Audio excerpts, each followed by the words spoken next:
నమస్తే, welcome to Andhraprabha. నేను Lakshmi. BRS అసలు మళ్లీ పవర్లోకి రావాలనుకుంటుందో లేక ఎప్పటికీ అపోజిషన్లోనే ఉండిపోదామని డిసైడ్ అయిందో అర్థం కాని పరిస్థితి కనిపిస్తోంది. సొంత పార్టీ క్యాడర్తో పాటు ప్రజల్లోనూ ఇప్పుడు ఇదే పెద్ద అనుమానంగా మారింది. దీనికి మెయిన్ రీజన్ అపోజిషన్లో ఉన్నప్పుడే ప్రశాంతంగా ఉంది, హాయిగా ఉందంటూ కేటీఆర్ వేర్వేరు సందర్భాల్లో చేసిన హాట్ కామెంట్స్.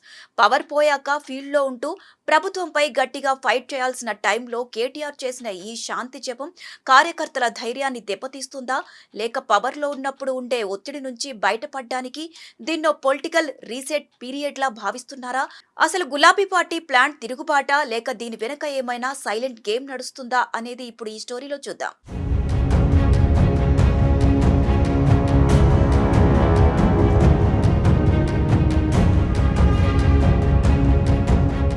అధికారంలో ఉన్నంతకాలం ఆఫీసర్లు చెప్పిన మాటలే వినాల్సి వచ్చిందని, గ్రౌండ్ లెవెల్లో జనం పడే బాధలు తెలుసుకునే ఛాన్సే లేకపోయిందని కేటీఆర్ రీసెంట్ గా చాలా సందర్భాల్లో కామెంట్స్ చేశారు.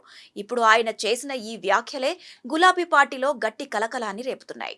అంతేకాకుండా జనం సమస్యలు సరిగ్గా అర్థం కావాలన్నా, వాళ్లకు దగ్గర కావాలన్నా ప్రతిపక్షంలో ఉండటమే బెటర్ అనే టోన్లో కేటీఆర్ మాట్లాడటంపై సొంత పార్టీ నేతలే షాక్ అవుతున్నారు. కేసీఆర్ ను సీఎం చేద్దామని తామంతా కష్టపడుతుంటే కేటీఆర్ మాత్రం ఇలా మాట్లాడి తన కాళ్లకు తానే బంధాలు వేసుకుని స్వయంగా సెల్ఫ్ గోల్ వేసుకున్నారనే టాక్ ఇప్పుడు బీఆర్ఎస్ క్యాడర్ లో గట్టిగా వినిపిస్తోంది.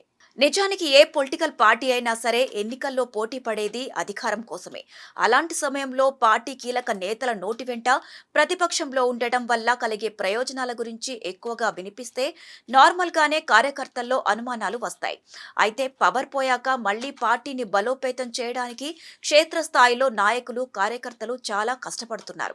సరిగ్గా అలాంటి టైంలో కేటీఆర్ చేస్తున్న ఈ కామెంట్స్ వారి ఉత్సాహాన్ని తగ్గించే అవకాశం ఉందని కొందరు రాజకీయ పరిశీలకులు అభిప్రాయాలను వ్యక్తం చేస్తున్నారు. ఇటీవల కేటీఆర్ చాలా సందర్భాల్లో అధికారంలో ఉన్నప్పుడు అధికారులు ఇచ్చిన సమాచారాన్ని ఎక్కువగా నమ్మాల్సి వచ్చేదని, గ్రామాలు, పట్టణాల్లో ప్రజలు ఎదుర్కొంటున్న అసలు సమస్యలను తెలుసుకునే అవకాశం చాలా తక్కువగా ఉండేదని చెబుతూ వస్తున్నారు. ఇప్పుడు ప్రతిపక్షంలో ఉండటం వల్ల ప్రజల మధ్య తిరుగుతూ వారి కష్టాలను నేరుగా తెలుసుకుంటున్నామని చెప్పారు. పాలనలో ఉన్నప్పుడు అధికార వ్యవస్థపై ఎక్కువగా ఆధారపడటం వల్ల కొన్ని తెలిసేవి కాదట. కేటీఆర్ ఇప్పుడు ఈ ఒప్పుకోలు మాటలు గత 10 ఏళ్ల సొంత పాలనపై పరోక్షంగా విమర్శలుగా మారాయనే టాక్ కూడా వినిపిస్తోంది. అయితే ఇప్పటికే పవర్ పోవడం వల్లే కేసీఆర్ ఫామ్ హౌస్ దాటి బయటికి రావడం లేదనే టాక్ ఉంది. ఇప్పుడు కేటీఆర్ కూడా అపోజిషన్ లో ఉన్నప్పుడే ప్రశాంతంగా ఉందంటూ మాట్లాడటం గులాబీ శ్రేణులను ఆవేదనకు గురిచేస్తోందట.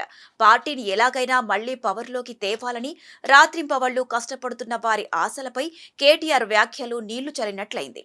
ఓవైపు కాంగ్రెస్ ప్రభుత్వాన్ని గద్దెదించి కేసీఆర్ ని మళ్లీ కుర్చీలో కూర్చోబెడతామని చెబుతూనే మరోవైపు కేటీఆర్ మాత్రం ప్రతిపక్షమే బెటర్ అన్నట్లు మాట్లాడటం వెనక ఉన్న అసలు ప్లాన్ ఏంటో అర్థం కాక క్యాడర్ తలలు పట్టుకుంటోంది. అసలు కేటీఆర్ మైండ్ సెట్ ఏంటి? పార్టీని మళ్లీ పవర్లోకి తీసుకురావాలనుకుంటున్నారా లేక ఎప్పటికీ అపోజిషన్ కే పరిమితం చేయాలనుకుంటున్నారా అనే డౌట్స్ ఇప్పుడు పొలిటికల్ వర్గాల్లో గట్టిగా వినిపిస్తున్నాయి.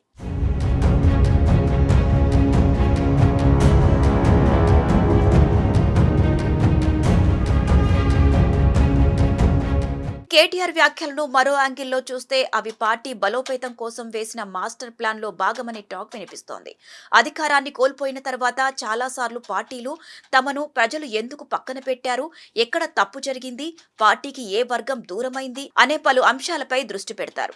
ఆ తప్పులు మరోసారి జరగకుండా ప్లాన్ చేస్తారు. అలాగే కేటీఆర్ కూడా ప్రజల్లో తిరుగుతూ పార్టీని మళ్లీ బలోపేతం చేయడానికి ఓ పక్కా వ్యూహంతో ముందుకెళ్తున్నారనే ప్రచారం జరుగుతోంది. ఇటీవల కేటీఆర్ చేస్తున్న రాజకీయ కార్యక్రమాలు కూడా ఈ అభిప్రాయానికి కొంత బలం చేకూరుస్తున్నాయి.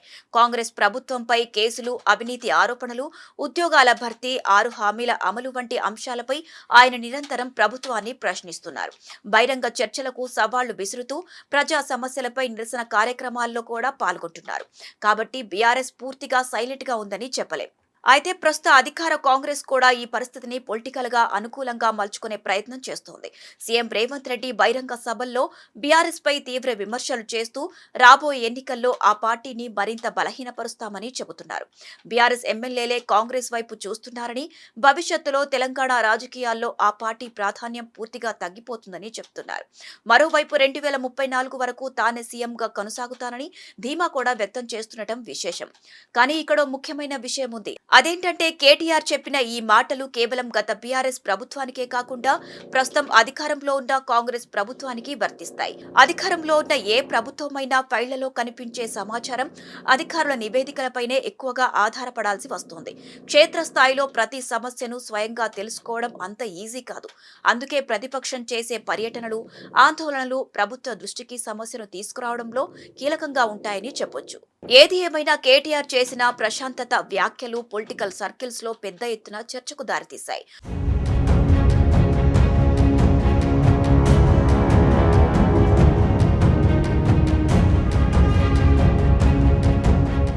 ఓవైపు అధికారంలో ఉన్నప్పుడు ప్రజలకు దూరమయ్యామని అంగీకరిస్తూనే, మరోవైపు ప్రతిపక్షంలో ఉండి ప్రజలతో మమేకం కావాలనే ప్రయత్నం చేస్తున్నామనే సంకేతాన్ని ఆయన ఇస్తున్నారని తెలుస్తోంది. అయితే రాజకీయాల్లో నాయకుడి ఉద్దేశం కంటే ప్రజలకు వెళ్లే సందేశమే ఎక్కువ ప్రభావం చూపుతుంది. అందుకే బీఆర్ఎస్ హైకమాండ్ మరింత క్లారిటీగా మాట్లాడాల్సిన అవసరం ఉందనే అభిప్రాయాలు వ్యక్తమవుతున్నాయి. లేకపోతే దాన్ని ప్రజలు వేరేలా అర్థం చేసుకునే ప్రమాదం లేకపోలేదు. మొత్తానికి కేటీఆర్ చేసిన ప్రశాంతత వ్యాఖ్యలు పొలిటికల్ సర్కిల్స్ లో ఎటు తిరిగి ఎటు పోతాయో గాని గులాబీ క్యాడర్ లో మాత్రం కాస్త కన్ఫ్యూజన్ ను పెంచాయనే చెప్పాలి.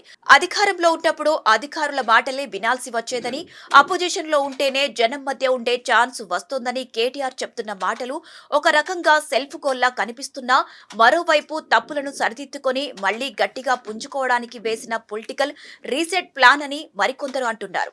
ఓవైపు CM Revanth Reddy BRS address లేకుండా పోతుందని ధీమాగా చెప్తుంటే, గులాబీ పార్టీ మాత్రం లోపాలను సవరించుకుంటూ కాంగ్రెస్ హామీలపై పోరాటానికి సిద్ధమవుతోంది.